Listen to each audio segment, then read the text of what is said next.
Bismillahirrahmanirrahim. Assalamualaikum warahmatullahi wabarakatuh. Sekali lagi terima kasih teman-teman yang tetap stay tune di Instagram PPK Show. Nah, saat ini kita kedatangan narasumber yang luar biasa dan dari utara, dan kebetulan 2 atau 3 minggu lalu kita juga telah mengunjungi kampus beliau dan Benar. kita akan coba ngulik-ngulik apa hal-hal yang bisa kita diskusikan malam hari ini. Oke. Malam ini kita akan diskusi dengan sosok inspiratif Ketua PPI LHU, Mbak Pevi. Oke, pertama mungkin Mbak Pevi bisa memperkenalkan diri dahulu, namanya, kemudian asal di Indonesianya, sekarang studi di mana dan mengambil jurusan apa. Silakan Mbak Pevi. Siap. Uh, Terima kasih Mas Fauzi. Assalamualaikum warahmatullahi wabarakatuh. Selamat malam teman-teman semua. Perkenalkan, nama aku Pevi Ramadhani, seperti yang udah dikenalin sama Mas Fauzi tadi. Dan alhamdulillah sekarang ini diamanahkan untuk menjadi ketua di PPI Lunghwa University. Dan ini udah jalan 8 bulan ya. Bentar lagi demisioner lah, insya Allah. Terus dan sekarang alhamdulillah lagi menempuh pendidikan bachelor degree di Lunghwa University jurusan Electronic Engineering. Dan di Indonesia itu berasal dari Padang, Sumatera Barat. Jadi mungkin ada teman-teman di sini yang dari Padang, mungkin bisa say hello lah ya. Bisa keluar bahasa Padangnya. Waduh, Ya, nanti kalau berarti ada ini ya, ada apa namanya, audionya kayak bahasa Padang, nanti Mbak Pevi yang ini ya, menerjemahkan ya, karena saya nggak ngerti ini. Siap. Itu Oke, aman, oke. Mas. Oke, jadi Mbak Wevi ini selain apa ya, selain studi, apa nih kesibukan di kesibukan sekarang? Sekarang masih libur kan ya? Atau Iya, masih masuk masih libur. Jadi kayak yang Mas libur ya? Fauzi bilang pas di opening statement tadi bahwa kita lagi sibuk liburan gitu, lagi sibuk liburan. Asik. Jadi iya benar. Jadi baru selesai ujian semester juga. Jadi teman-teman di sini lagi liburan dan Pevi liburan di sini mengisi dengan yang produktif, yaitu mengambil part time Mas, mencari pundi-pundi Taiwan ya. Luar biasa. Luar biasa. Nanti kita akan ngulik ini. Oke. Jadi tadi Mbak Wevi ini ambil program apa nih di Taiwan ini? Program Untuk di S1 kah, atau S2 kah, atau PhD? Iya, ini Pevi yang ambil program bachelor degree, di mana mungkin menarik di sini karena bachelor degree Pevi di sini adalah ekstensi dari diploma di Indonesia, itu dari Politeknik Negeri Padang, dan nyambungnya itu di Taiwan. Durasinya itu 3 tahun untuk menuntaskan S1-nya gitu. Mungkin dari teman-teman juga bisa nanti nanya-nanya soal program ekstensi di luar negeri itu kayak apa gitu, atau untuk informasi detailnya. Oke, jadi menarik ya. Jadi ternyata studi di luar negeri tidak hanya sekedar mahasiswa yang dari SMA menuju S1 ataupun S1, S2, S2 ke S3, tapi juga ada program ekstensi dari teman-teman yang diploma di Indonesia kemudian menyambung untuk S1 di sini. Mungkin nanti bisa jelaskan lebih lanjut oleh Mbak Evi. Oke, Mbak Evi. Jadi selain tadi jelaskan Mbak Evi adalah fokus studi, kemudian ini Mbak Evi adalah salah satu merupakan ketua dari PPI LHU periode 2020-2021. Bisa diceritakan nggak awal mulanya nih apa ya something yang membuat Mbak Pevi berniatan untuk menjadi ketua PPI LHU? Mungkin ini teman-teman penasaran nih, apa sih Mbak Pevi, kenapa ya gitu? Kenapa gitu terdorong buat jadi ketua Iya, gitu ya Mas Pal ya? Jadi gini, Pevi itu ke Taiwan itu 2019 ya, di bulan September. Jadi pas di Taiwan itu masuk ke Lunghwa gitu, jadi kita itu baru 1 tahun pertama gitu, 1 tahun pertama berdiri gitu kan. Nah, jadi kita ngerasa bahwa kita perlu wadah gitu, dan wadahnya itu aktif gitu kan. Jadi gimana kita bisa menampung aspirasi dari teman-teman di LHU, sehingga untuk next presiden itu kayak lebih menjadi dipanggil jiwanya gitu loh Mas. Jadi buat aku bisa nih gitu, aku bisa untuk leader di sini gitu. Jadi mencoba buat memanfaatkan pengalaman yang ada di Indo dulu di organisasi, untuk di organisasi di Taiwan gitu. Jadi lebih ke sana gitu Mas. Oke, berarti Mbak Wevi ini presiden yang kedua ya? Iya benar, presiden kedua di Lunghwa. Jadi yang pertama itu Mas Ilham Waskito. Terus yang kedua dan presiden pertama perempuan LHU. Benar sekali. Luar biasa. Jadi ini motivasinya emang Mbak Pevi, motivasi terbesar emang Mbak Pevi emang dari waktu di Indonesia sudah ada rencana memang oh waktu nanti tewas saya harus jadi ketua PPI ataukah dorongan dari teman-teman sekitar oke Mbak Pevi kita membutuhkan sosok Mbak Pevi ini untuk mengelit kita di PPI Helao gitu gimana Mbak? Sebenarnya kalau ditanya dari Indo itu mau jadi ketua PPI Lahu juga enggak gitu Mas gitu karena enggak ada gambaran juga kalau oh ternyata ada perhimpunan gitu di Indo tuh belum dapat informasi gitu kan tapi setelah nyampainya di Lahu itu melihat ada sebuah organisasi gitu nah dari teman-teman juga kayak nge-support gitu Pevi ini kayaknya kamu ada peluang buat di sini gitu oh ya udah di saat orang lain yakin berarti kita harus meyakinkan diri lebih kan ya Mas ya udah aku mencoba untuk menjadi pemimpin lah di Lungkoi University gitu. Artinya kan dari Mbak Pevi di Indonesia belum ada niatan bahwa akan menjadi ketua gitu kan ya. Di sini dengan kesibukan Mbak Pevi belajar, kesibukan dengan segala tugas yang mungkin Mbak Pevi juga tahu tugas di Taiwan seperti apa, kemudian mungkin dari profesor sebagainya, tetap kemudian apa sih apakah itu tidak mengganggu dari fokus Mbak Pevi salam belajar kemudian tetap di proses di PPI gitu atau mungkin Mbak Pevi ada something yang membuat oh manajemen waktunya satu buat apa namanya kuliah satunya buat PPI atau gimana menurut Mbak Pevi ada beban nggak? Aduh ini pertanyaannya sering banget nih Mas terlontar ke Pevi gitu gimana maksudnya itu bisa membagi semua itu gitu apalagi kalau di Lunghua itu seperti yang teman-teman tahu bahwa programnya ini ada program magang kan magang kuliah magang kuliah terus tambah organisasi gitu adalah sesuatu yang sangat komplit lah gitu kan ya Mas nah di sini saat kita untuk jadi leader itu yang pertama itu harus komitmen ke diri adalah manajemen waktu bagaimana kita bisa manajemen waktu itu dengan baik gitu sehingga kita tahu bahwa mana saja yang menjadi tingkat priority kita gitu. Jadi kalau yang didahulukan itu apakah organisasi dulu, kuliah dulu, atau kerja dulu gitu. Dan alhamdulillah sejauh ini masih terimbangi untuk manajemen waktu itu gitu. Alhamdulillah. Jadi kalau buat mungkin kalau ditanya apa sih hal yang terberat gitu untuk kalau kayak harus bagi semuanya gitu loh Mas. Yaitu ya manajemen waktu itu kalau menurut Pevi gitu. Dan yang kedua itu adalah di organisasi kita yakin bahwa kita nggak sendiri, kita sama-sama jalan gitu. Jadi ada teman-teman di balik organisasi yang hebat itu ada teman-teman tim yang hebat juga gitu. Jadi alhamdulillah sejauh ini dari kepengurusan itu sangat membantu gitu. Jadi Pevi merasa nggak berjalan sendiri gitu Mas. Jadi kayak bareng-bareng gitu. Yuk ayo gitu.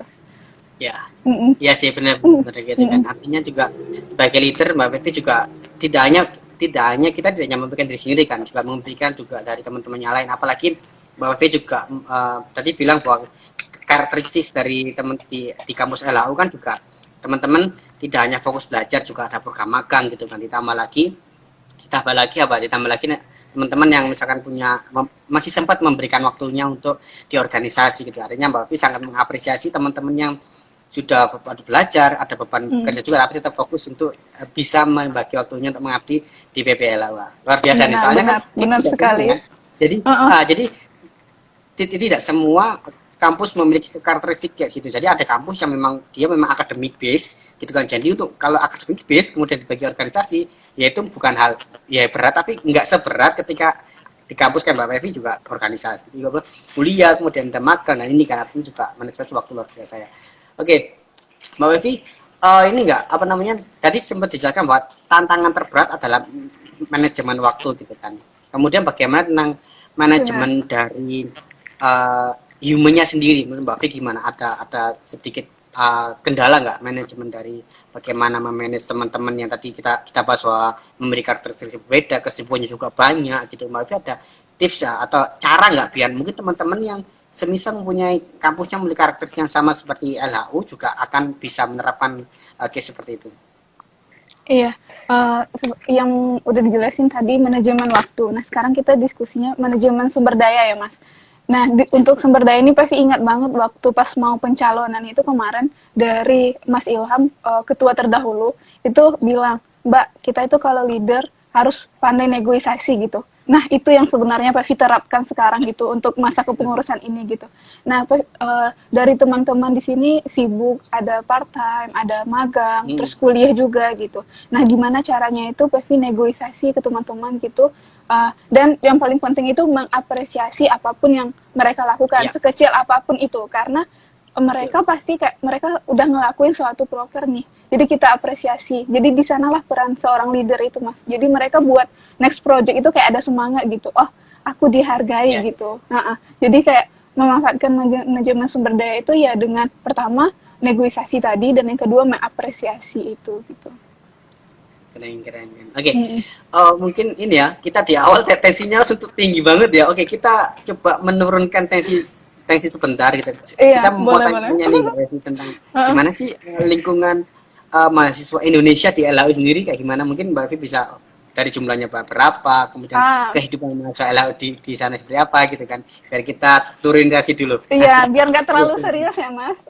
Iya, iya, betul. Benar benar Jadi benar. mungkin teman-teman Indonesia penasaran nih gimana sih kehidupan mahasiswa di LAU, mahasiswanya ada berapa sih nih? Soalnya Mm-mm. kan biasanya kan kalau teman-teman, oh kalau di sana ada orang Indonesia berarti kan paling nggak oh terbantu nih kayak gimana gitu. Menurut gimana Pak? Menurut Pak Bisa kan? Iya, kalau untuk jumlah sendiri kita itu totalnya itu 89 orang ya, Mas. Lumayan Wow, banyak sih, banyak ya. lumayan Banyak nih. banyak. Dan di Lunghua itu untuk sampai sekarang ini masih program bachelor rata-rata. Jadi, tapi ada dua program, yaitu program pertama itu dari teman-teman dari lanjut jenjang dari SMA, dan yang kedua Hmm, itu dari diploma tadi yang satu angkatan sama Pevi gitu. Jadi totalnya itu kita di sana di Lunghua ini 89 orang. 89. Mm-mm. Benar. Jadi kayak kita itu dengan jumlah segitu butuh wadah lah gitu ya Mas untuk Betul, betul. ngapresiasi gitu. Ah, Jadi kayak contoh sederhananya itu sholat Idul Fitri atau apa gitu. Jadi kayak halal bihalal gitu. Jadi kita kayak ya, ngerasa bahwa kita di luar negeri juga masih punya keluarga gitu. Sebenarnya itu sih ya. tujuannya lebih ke sana gitu Mas. Iya, iya, keren. Mm-mm. Boleh boleh diceritakan nggak kondisi kampus seperti apa, lingkungan seperti apa? Misalkan kemarin kan kalau saya sendiri memang mengalami langsung ya datang ke sana, Iya view-nya sangat benar-benar. luar biasa, bukit, kemudian ada angin yang sangat dingin. Ya, mungkin Mbak Wevi bisa menceritakan nggak kampusnya semenarik apa sih gitu buat teman-teman tertarik. Aduh nanti orang apa international office nonton aku dibayar nih harusnya Mas promosi Iya, iya. kampus ya. Endorse lah ya. Endorse lah ya gitu. Jadi kalau untuk kampus sendiri itu seperti yang Mas Pauli tahu bahwa kita itu akomodasi ke sini ini mudah mobilitasnya, lebih mudah gitu Hmm. karena dekat sama Taipei juga. Kalau teman-teman bisa searching itu di Google Taipei ibu kotanya Taiwan gitu. Nah, Hmm. dekat itu palingan cuma sama MRT itu 30 menit nyampe gitu ke Taipei gitu. Nah, untuk lokasi sendiri yang seperti Mas Fauzi bilang itu kita di bukit gitu. Jadi pas di bagian tertinggi di kampus ini kita bisa melihat Taiwan lah gitu ya Mas. Iya, iya. Bagian utaranya gitu. Jadi anginnya yang sepoi-sepoi tadi itu benar sekali. Kalau Lunghua itu sangat dingin sih menurut Pevi gitu dibandingkan mungkin daerah bagian bawah juga. Nah, kalau untuk lingkungan sendiri mungkin kita bisa bicara tentang konteksnya kita muslim ya di sini.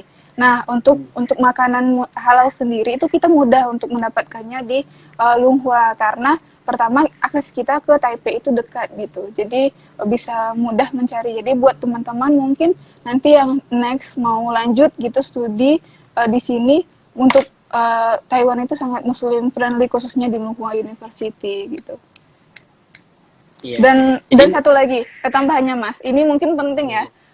Kalau di kampus ini orang dosen-dosen atau staff-staff yang di Lunghua itu sangat ramah ke Muslim gitu. Jadi kadang-kadang mereka hmm. yang ngingatin kita sholat gitu, atau ngasih waktu gitu. Jadi kan mungkin ada beberapa case ya, beberapa kampus yang kayak atau beberapa tempat yang kayak susah untuk sholat gitu kan. Nah, Hmm. alhamdulillah kita nggak nemuin itu di Lunghua gitu. Sejauh ini dari dosen-dosen ataupun dari staf-staf yang bekerja di Lunghua itu mereka ya ramah lah sebagai kepada kita sebagai seorang muslim gitu Mas Fauzi. Iya, iya. Jadi ini ya, apa namanya? eh apa itu? Jadi teman-teman yang oh ya, menginginkan kampus yang yang tidak tahu jauh dari kota, tapi sejuk, tapi damai ya di LHU ini karena Iya, dia dari pusat kota, dari pusat apa ya, capital city dari Taipei juga nggak jauh, terobosannya ada, bener. tapi nggak terlalu crowded, se-crowded di Taipei gitu kan ya. Jadi Hmm, masih kotanya dapat, tapi suasana suasana santai sejuknya juga masih dapat kayak dapat. gitu kan. Bener-bener. Oke, luar biasa. Oke, Mbak Afi, kita akan sedikit mainkan lagi. Kita akan, oh ini ya, berhubung kita Mbak Afi adalah seorang leader gitu kan. Ini program ini adalah program pemuda. Artinya kita membuat singkat penerus muka dunia. Kita sepakat bahwa pemuda saat ini, pemuda sekarang belajar, pemuda sekarang menyiapkan diri adalah kita adalah orang-orang generasi nanti di masa depan adalah menjadi seorang leader, termasuk Mbak Febi sekarang menjadi ketua PPIK adalah salah satu upaya untuk nantinya di masa depan ketika menjadi leader kita sudah siap, kita memiliki apa ya, materi-materi seorang pemimpin di masa depan. Kita akan diskusi lebih mendalam terkait pemuda gitu kan. Nah, menurut Mbak Febi ini, pemuda itu yang seperti apa sih? Apakah pemuda itu hanya dibatalkan sekedar umur saja, ataukah pemuda itu sebenarnya konteks semangat gitu kan? Menurut Mbak Febi menurut mengikuti menghadap yang mana nih terkait pemuda? Berdasarkan Oh, umurkah atau berdasarkan semangatkah ya gitu? Atau dua-duanya? Oke, kalau ditanya pemuda nih, ini menarik ya Mas. Karena kita sebenarnya kalau pemuda itu dari Mas Fauzi bilang itu sebenarnya sama aja, benar dua-duanya gitu. Karena yang muda itu adalah yang benar usia juga, yang punya semangat juga gitu. Nah, aku setuju banget nih dari teman-teman PPI Kosium itu pemuda itu adalah generasi bangsa gitu. Nah, penerus cita-cita bangsa gitu. Jadi kalau dari PV sendiri itu menganggap bahwa pemuda itu adalah orang yang berusia muda dan memiliki semangat yang tinggi gitu. Jadi kita kombinasikan aja ya Mas biar gak menganut Boleh. salah satu mazhab ya. Siap, Benar-benar. siap, siap. Dan di sini peranan pemuda itu sangat penting bagi masa depan karena apa? Karena nanti pemimpin itu ya kita yang ngisi gitu. Seorang nanti yang ngisi posisi-posisi di Indonesia itu ya pemuda kita gitu. Jadi kita butuh semangat juga dan memanfaatkan usia kita untuk semangat tersebut gitu. Iya. Jadi termasuk semangat Mbak Pevi yang menetapkan untuk melanjutkan studi di Taiwan, gitu kan. Kemudian pertanyaan muncul nih, kenapa Taiwan Mbak Pevi? Kenapa nggak yang lain? Kenapa Taiwan ya Mas? Iya. Ini Kenapa bentuk semangatnya Mbak Pevi ini sebagai penerus pemimpin bangsa ini mencari materinya dari Taiwan? kalau untuk nggak neko-neko sih Mas. Kalau kenapa Taiwan pertama kita ngejar beasiswa ya. Ya, jadi peluangnya itu pertama di Taiwan karena seperti yang kita ketahui juga bahwa Taiwan itu banyak sih untuk beasiswanya scholarship sendiri itu di Taiwan banyak gitu. Nah, ada peluang nih di beberapa negara dan salah satunya itu Taiwan buat ngelanjutin kuliah gitu. Nah, itu opsi pertamanya itu kesempatan. Nah, yang kedua itu Taiwan itu Muslim friendly, Mas. Jadi ibarat itu kita sebagai seorang Muslim itu tentu milih-milih juga kan negara yang ibarat itu Ya, aman buat aman buat kita dan bisa ibarat itu kita masih bisa menjalankan ibadah kita dengan baik gitu.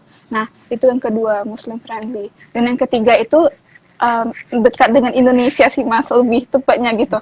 Karena ya, ya. kita kalau mau pulang atau apa gitu kalau konteksnya nggak pandemi ya jadi Ya. kita murah aja gitu dan nggak semahal kita kuliah di negara Eropa dan ataupun negara di Amerika dan negara lainnya gitu. Dan yang terakhir itu adalah Taiwan itu PV kan electronic engineering ya. Jadi untuk teknologi itu udah sangat bagus kalau untuk di Taiwan. Apalagi 5G-nya sekarang salah satu negara yang untuk 5G-nya sudah berjalan gitu. Jadi ini sangat menarik kita mengambil ilmunya di sini lalu menerapkannya di Indonesia gitu. Siap, siap. Nah, jadi kita sudah mendengarkan semangat Mbak Pevi kenapa di Taiwan. Tadi kan sempat Ya, menyinggung beasiswa, tapi nanti untuk beasiswa teman-teman bisa menanyakan di sesi Q&A. Kita akan lanjut diskusi terkait benar. pemuda dan semangatnya Mbak Pevi. Oke, ada statement Mbak Pevi bahwa seorang pemuda, seorang leader, seorang apa ya remaja itu harus mempunyai big dream, harus mempunyai mimpi besar. Hmm. Mbak Pevi sepakat nggak dengan statement itu atau mungkin Mbak Pevi punya pandangan lain terkait pemuda dan mimpi yang besar? kalau untuk masalah mimpi besar gitu, kita itu harus punya mimpi kalau menurut Pevi pribadi. Karena Sip. kenapa kita harus punya mimpi? Karena mimpi itu seperti tujuan gitu. Seperti tujuan, bukan mimpi definisi kita tidur yang kayak habis itu dilupakan, enggak gitu. Tapi mimpi yang ibarat itu kita punya tujuan, sehingga waktu kita merasa bahwa kita mau nyerah atau apa, kita tahu bahwa kita punya mimpi tersebut gitu. Jadi untuk menggapainya. Jadi kalau Pevi pribadi, ya kita wajib punya mimpi itu Mas gitu. Biar kita punya target dan kita punya semangat buat menjalankan aktivitas kita menggapai mimpi-mimpi tersebut gitu. Membahas mimpi saya jadi penasaran, apa sih mimpi terbesar Mbak Pevi? Mimpi terbesar bagi Pevi. Uh, Kalau Pevi sendiri itu udah lama sih Mas itu cerita mungkin ke beberapa orang juga gitu. Jadi maunya itu habis ini lanjut kuliah lagi gitu, mau mengabdi ke politeknik yang lama gitu. Jadi jadi kayak itu seperti udah kayak target gitu Mas. Karena kalau boleh cerita itu sebelumnya Pevi juga udah kerja di Indo dulu. Jadi waktu pas tamat D3 itu kerja dulu 1 tahun di Indo. Nah, kenapa ngambil peluang ini ya karena kayak ada mimpi yang harus dicapai gitu. Kayak kita tahu tujuan kita apa gitu dan ya udah berarti aku ngambil lanjut lagi untuk kuliah gitu Mas. Iya, artinya punya mimpi dan ada kesempatan. Menurut Mbak Avi, gimana sih kalau kita itu bahwa kita tidak sekedar punya mimpi, tapi kita juga ada upaya, ada usaha, ada step untuk menjalankan mimpi itu. Soalnya kan sebesar apapun mimpi ya, tapi kalau sekedar diangan-angan kan menjadi sia-sia. Nah, tapi menurut Mbak Avi, gimana sih bahwa mimpi itu tidak hanya sekedar diangan-angan saja, bahwa mimpi itu kita jalankan untuk kita wujudkan gitu. Gimana Mbak Avi? Iya, itu sepertinya dari Mas Waldi juga udah jawab ya, Mas. Maksudnya itu ada ikhtiar di balik mimpi itu gitu, ada usaha di balik mimpi itu. Jadi ibaratnya itu biar mimpi kita itu nggak sia-sia, nggak sekedar mimpi aja. Dan kita juga percaya bahwa selain ikhtiar, kita juga butuh doa gitu. Nah, dari ikhtiar itu kita terus melakukan yang terbaik dalam diri kita sehingga nanti mimpi itu bisa kita gapai gitu, sehingga bisa kita capai lah tujuan tersebut gitu. Sebenarnya mimpinya lebih kayak ke bukan mimpi yang tidur ya Mas, tapi lebih kayak tujuan hidup apa gitu, mimpi. Soalnya kan ada yang misalkan saya punya mimpi, saya punya keinginan misalkan menjadi dokter gitu kan. Nah, ketika menjadi dokter itu kan ada step-stepnya ya. Harus misalkan harus masuk sekolah kedokteran dulu, habis kedokteran nanti harus seperti apa gitu kan, ada prosesnya. Ketika seseorang saya pengen jadi dokter, tapi duduk aja di sini nggak ngelakuin apa-apa kan sama aja dan tidak akan terlaksana kan. Kayak gitu, artinya tidak ada step-step. Dan ditambah nanti Mbak Pevi juga menjelaskan, menegaskan juga bahwa kita usaha, tapi juga jangan lupa ada peran Tuhan di sana. Kita harus berdoa. Kita ada hubungan horizontal, ada hubungannya, betul. Jadi sekeras apapun kita berusaha bekerja, tapi kalau memang itu tidak diiringi dengan doa dan itu memang bukan buat kita, ya itu tidak akan terjadi kayak gitu kan. Itu artinya mungkin belum berhasil gitu kan. Nah, bicara dengan belum berhasil, Mbak, kadang ada orang-orang atau teman-teman kita yang misalkan punya mimpi besar, sudah dijalankan, kemudian juga sudah usaha dan berdoa, tapi belum berhasil atau gagal gitu. Menurut Mbak Pevi, apa sih definisi kegagalan itu sendiri dan mengapa sampai bisa gagal? Ada nggak pandangan Mbak Pevi terkait hal tersebut? Iya, kalau contohnya nih kita udah punya mimpi terus ngerasa bahwa mimpi ini nggak kecapai gitu, padahal kita udah effort kita di sini udah ya kayak udah maksimal gitu usaha kita di sini gitu kan ya Mas. Itu kita balik lagi bahwa ada sesuatu yang ditakdirkan buat kita, bahwa ini lebih baik untuk kamu gitu. Dan aku ngerasain banget ini. Kalau kita boleh, kalau aku cerita ya, ini waktu pas tamat kuliah, pas mau nyambung ke kuliah gitu. Nah, udah coba beberapa kali, tetap gagal. Kata Allah, istirahat dulu gitu. Nah, coba cari jalan lain, tapi setelah itu nggak putus semangat gitu Mas. Maksudnya itu masih berlapang dada menerima bahwa saya masih ada jalan lain nih gitu. Saya udah berusaha tapi Allah mengatakan bahwa oh kamu ada nih sesuatu yang aku siapkan untukmu gitu.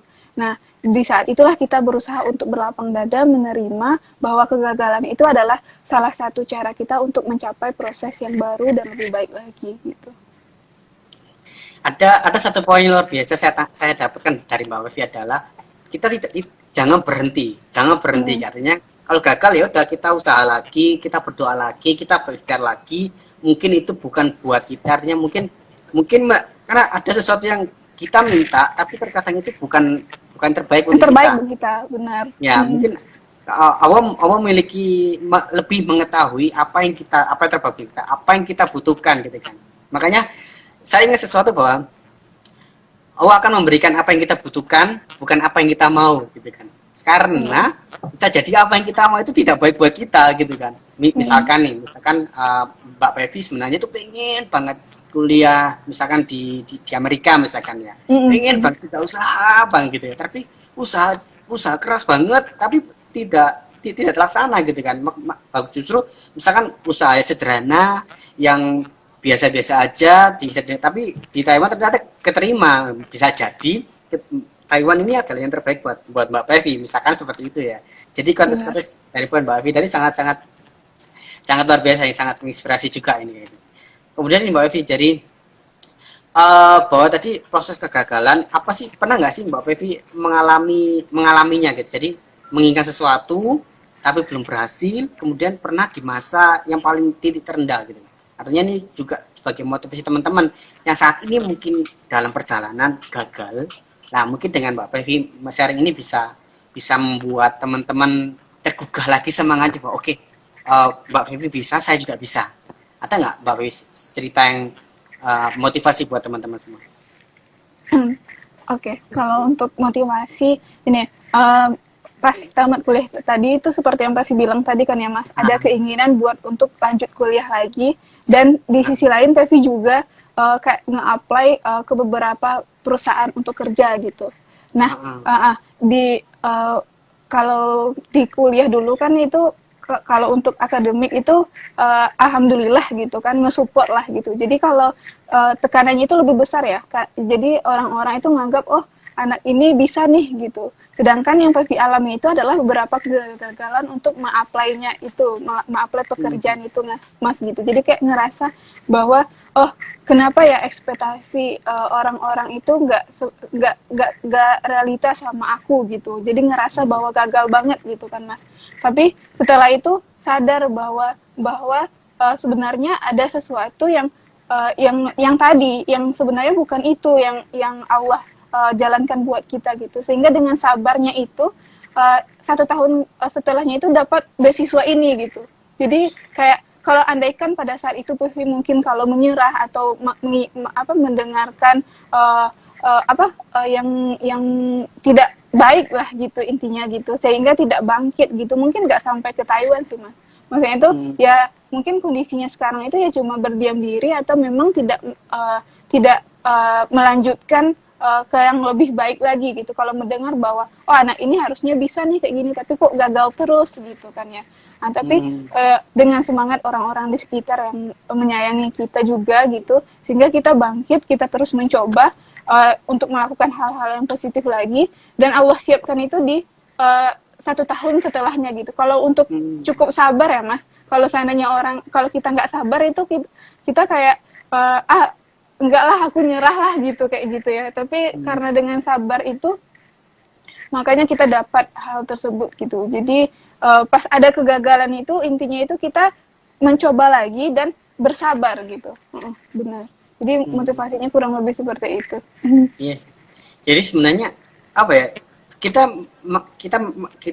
masih di tengah pembicaraan, tapi kita mendapatkan kesimpulan dari apa yang Pak Wei bicarakan tadi, bahwa sosok pemuda penerus muka niat, sifat-sifatnya tadi sebenarnya sudah disebutkan semua oleh Mbak Pevi, bahwa boleh menyerah, harus tetap berikhtiar, dan ditambah juga berdoa dan tetap semangat dan punya mimpi besar. Itu semua kriteria seorang pemimpin di masa depan sebenarnya sudah disampaikan oleh Mbak Pevi gitu kan. Kayak gitu. Nah, kemudian nih Mbak Pevi,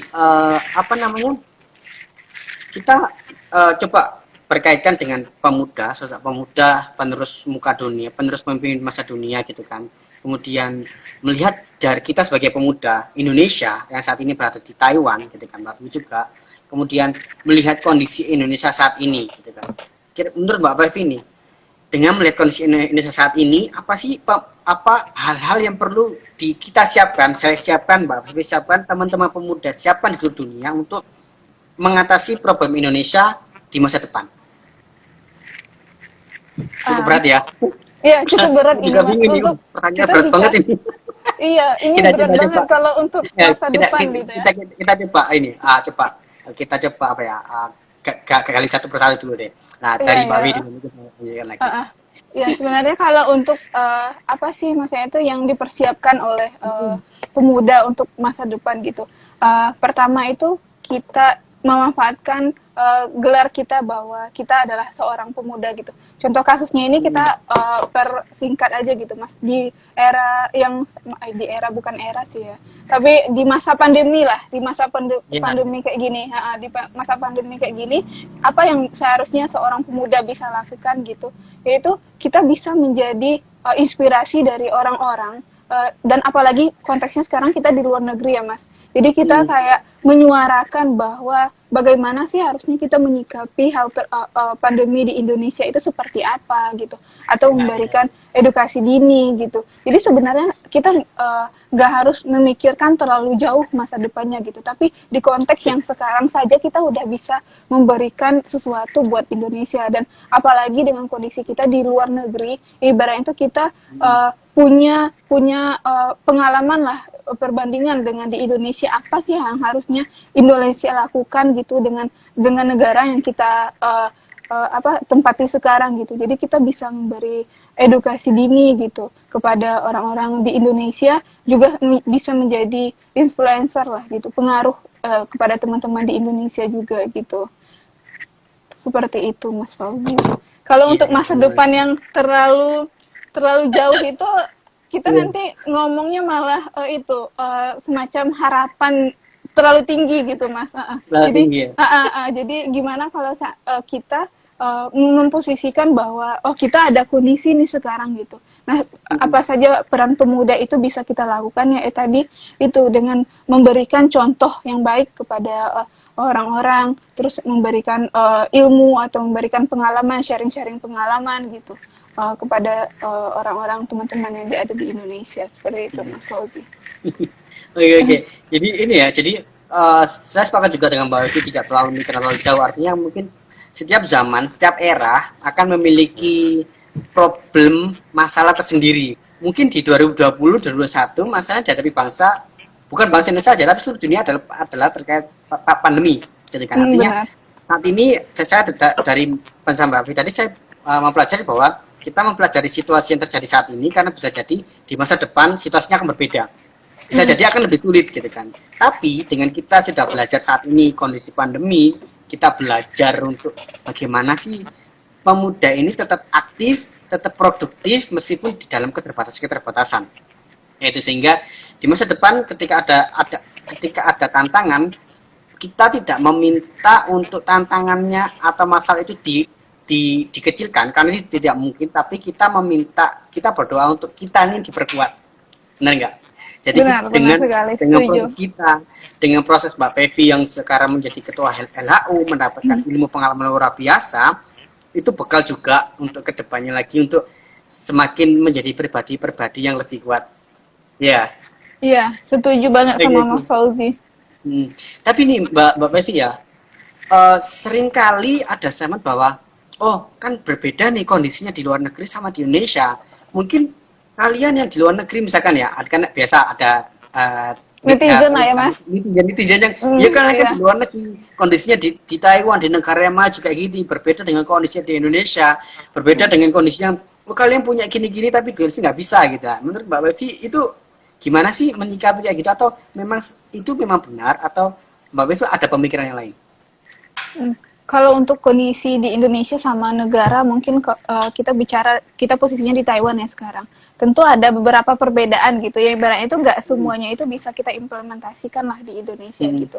Tapi hal-hal baik yang ibaratnya itu bisa bisa kita implementasikan itu sebenarnya banyak Mas gitu. Dan untuk masalah omongan itu ya ada tentu aja ada omongan dari netizen lah. Netizen plus 62 itu terkenal ya Mas dengan jari-jarinya. Plus 62 ya. Oh, Iya, oh kita juga juga. saya baru tahu plus 62. Oh iya. Jadi dari Plus maksudnya itu 62 itu pasti kode negara Indonesia nggak sih? iya, kode negara Hmm. jadi disebut plus 62 gitu ya. Oh Jadi iya. jadi tentu ada suara-suara tersebut gitu. Tapi sebagai ibaratnya itu kita yang ibaratnya Hmm. menyuarakan itu jangan maksudnya itu jangan sampai bahwa oh enggak mundur gitu karena mereka Hmm. responnya gini enggak kayak gitu tapi kita bisa memulai dengan orang-orang yang rasanya bisa kita rangkul loh gitu Mas. Jadi sehingga orang-orang yang bersuara tadi bahwa nggak bisa tuh diterapkan semuanya gitu di Indonesia itu benar gitu, tapi ada hal-hal baik yang bisa kita terapkan gitu. Nanti mereka juga bakal memulai kalau nanti iya benar ya ini ada positifnya juga gitu, ini bisa ya gitu seperti itu gitu. Jadi intinya itu kita memulai dulu. Nah, nanti setelah itu mereka yang kayak menyuarakan bahwa semuanya nggak bisa diimplementasikan itu tidak sepenuhnya salah juga gitu. Tetapi tentu ada hal-hal yang bisa diadopsi di Taiwan yang bisa kita terapkan di Indonesia gitu. Hmm. Iya, iya. Jadi eh, benar kata Mbak Febi. Jadi memang tidak semua, misalkan kalau kita bandingkan misalkan ada di Taiwan yang nggak bisa di Indonesia. Tapi kan Mbak Febi juga bilang bahwa ada yang bisa diterapkan di Benar. Taiwan, terapkan di Indonesia gitu kan. Tapi kan kita punya sumber daya di seluruh dunia. Ada di Taiwan, ada di Australia, ada di US, ada di Eropa, ada di Afrika, ada di Timur Tengah. Dan Hmm, saya rasa itu kita yakin bahwa ada mas-mas Indonesia yang ada seluruh dunia gitu kan. Jadi kalau memang di Taiwan cuma ada misalkan sepertiga yang bisa diambil atau sepersepuluh bisa diambil, sepersepuluh diambil. Mungkin bagiannya lainnya ada di negara Australia, bagian lagi ada di US, bagian lagi ada di Arab Saudi, kan beda-beda. Ketika itu iya. di ini ya digabungkan Disatukan. bisa jadi menjadi satu kan. Jadi Benar.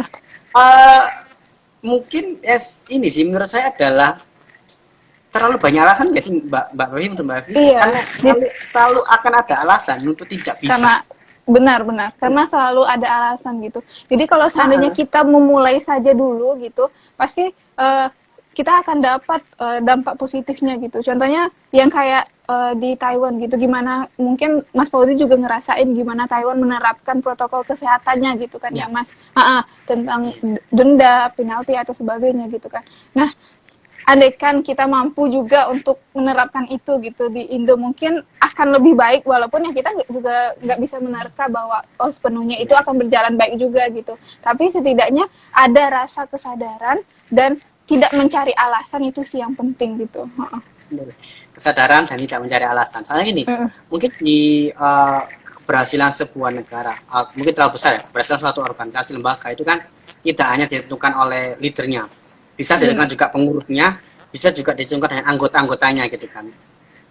Sebaik apapun leader, kalau pengurusnya nggak baik, tidak akan baik juga. Sebaik apapun Benar. leader, pengurusnya baik, tapi kalau anggotanya juga nggak baik, tidak mematuhi, juga akan percuma saja.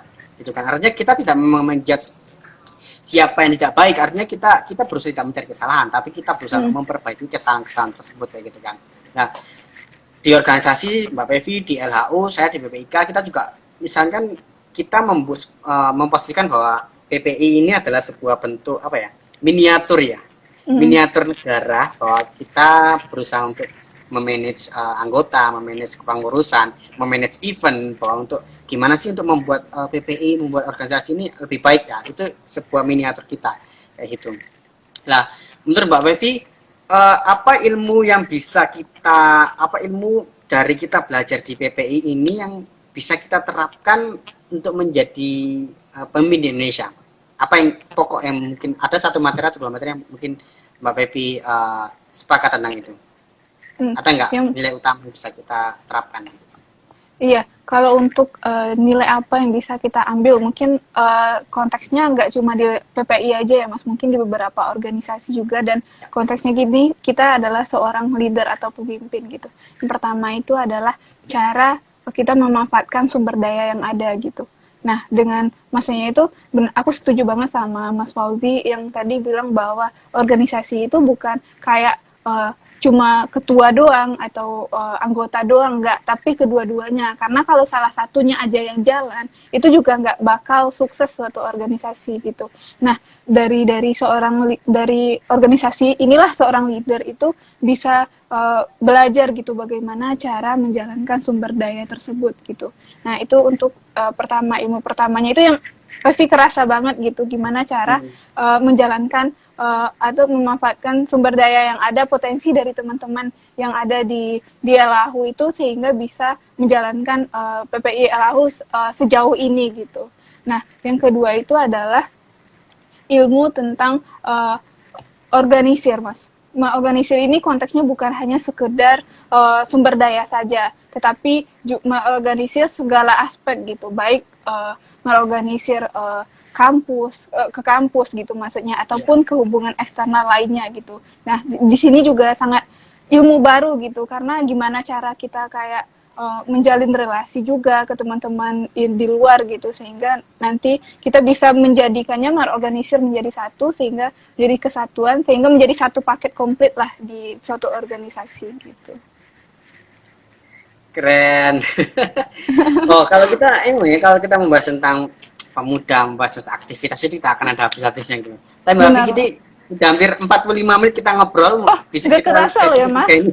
Iya, makanya sesi ketiga ini kita coba membacakan komentar-komentar ya. Ya mungkin ada Iya, boleh. pertanyaan-pertanyaan nanti kita disip sama. Nanti mungkin ada 2 atau 3. Yang pertama nanti kita ambil terkait tentang kehidupan di LAU. Oke. Ada pertanyaan ini Mbak Pevi dari Mas Ferry terkait tentang pendidikan di LHU. Mbak, saya dari jurusan teknik fisika, kalau mau ekstensi ke teknik elektro di sana bisa nggak Mbak ya? Kalau bisa bagaimana syarat-syaratnya, terus kemudian ada beasiswanya nggak? Ada beasiswanya nggak?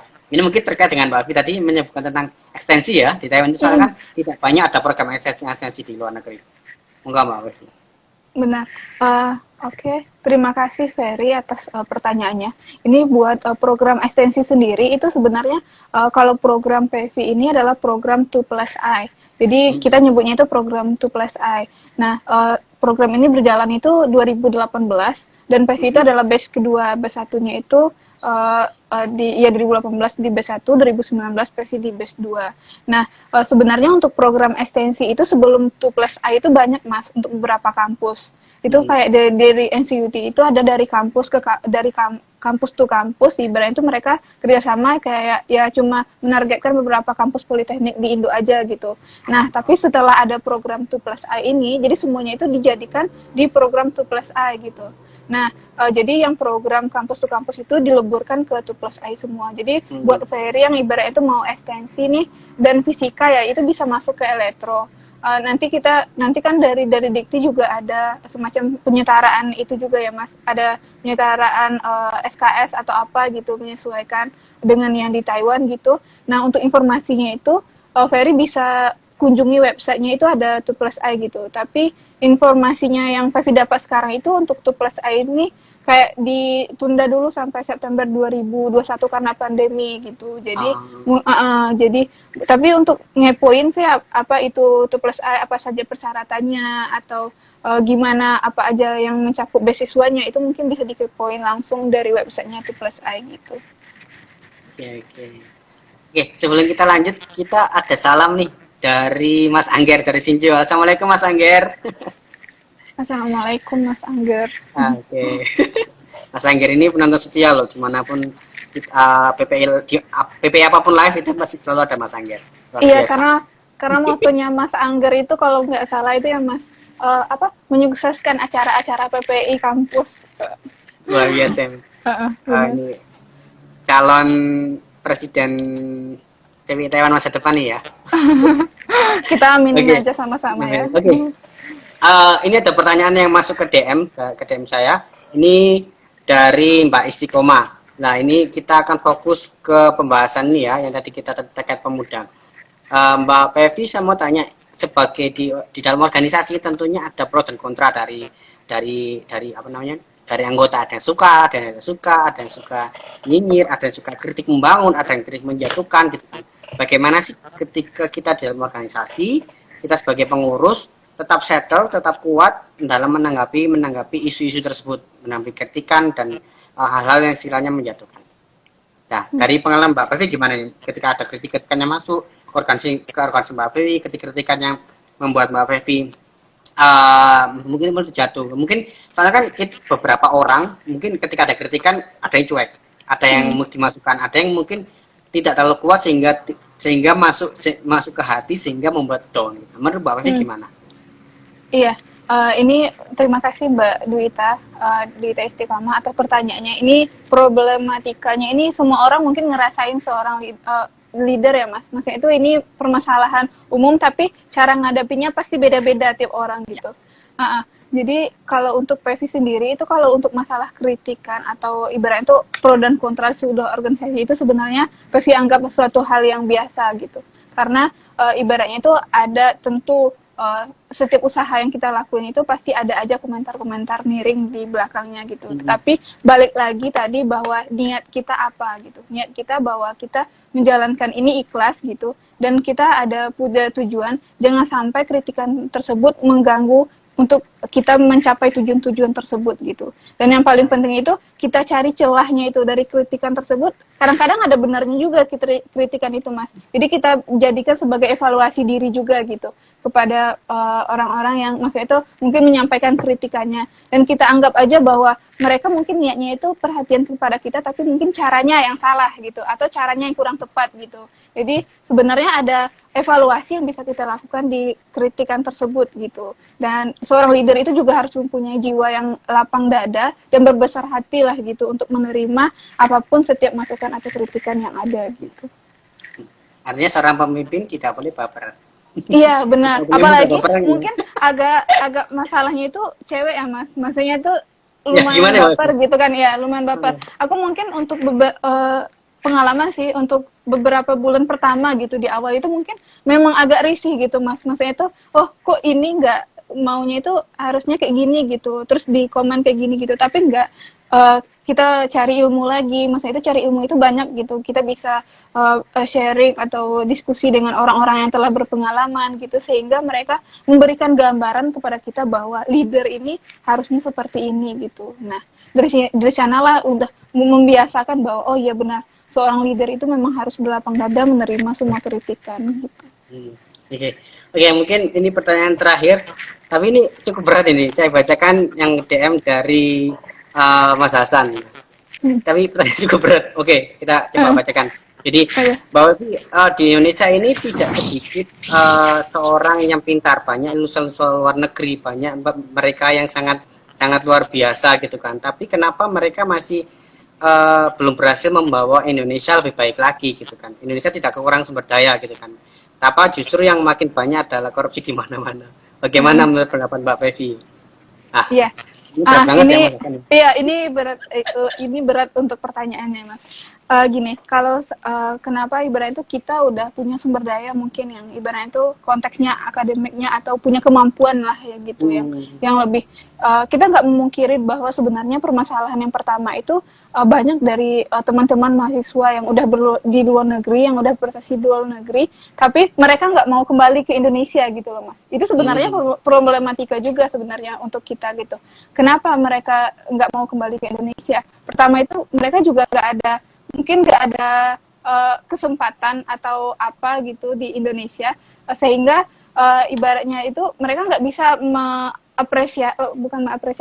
mencurahkan apa yang mereka punya gitu, mengimplementasikan apa yang mereka punya gitu, sehingga yang potensi tadi itu nggak bisa terserap baik sama Indonesia sehingga nggak bisa membawa Indonesia itu ke yang maju yang seperti yang kita inginkan gitu. Nah contoh sederhananya saja itu banyak gitu, kita nggak memungkiri ya orang-orang yang ibaratnya itu contohnya dia punya kesuksesan di luar negeri saat kuliah itu mereka lebih memilih stay di negara tersebut gitu, mungkin jadi kerja di negara tersebut atau apa karena mereka pas mereka mikir mereka mau kembali ke Indonesia itu Indonesia udah diisi dengan orang-orang yang ibaratnya itu ya tadi yang ibaratnya itu kayak koruptor di mana-mana atau apa gitu karena kita nggak memungkiri bahwa KKN nepotisme di Indonesia itu masih sangat besar sehingga potensi yang sebenarnya ada di anak-anak Indonesia, di anak-anak bangsa Indonesia yang lain itu tidak bisa terserap dengan baik di Indonesia gitu, Mas.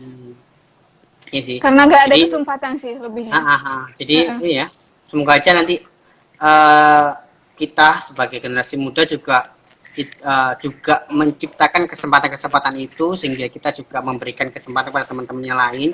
Mungkin kita juga berusaha menjadi seorang promotor, seorang leader yang bisa mencreate kesempatan itu sehingga bisa mengkoordinir teman-teman yang di luar negeri yang bisa kembali lagi ke Indonesia dan semoga bisa dimanfaatkan dengan baik.